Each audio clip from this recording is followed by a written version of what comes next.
Hanggang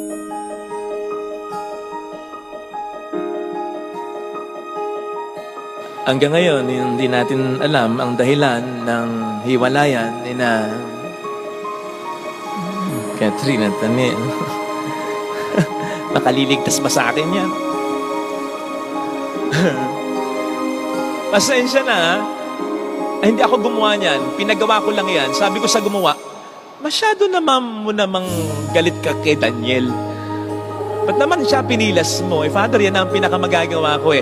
Kasi naman, Father, kayo talaga mga problema namin, kayong mga lalaki. Gano'n. Nadamay pa ako. So, hindi natin alam ang dahilan, ha? Pero sigurado ko, mabigat ang dahilan. Kasi hindi naman basta-basta, kakalas na lang yung mga yan. 11 years pa naman. Di ba? Sabi nga ni Catherine, yung nakikita nyo, yun talaga yun. Minahal ko talaga siya.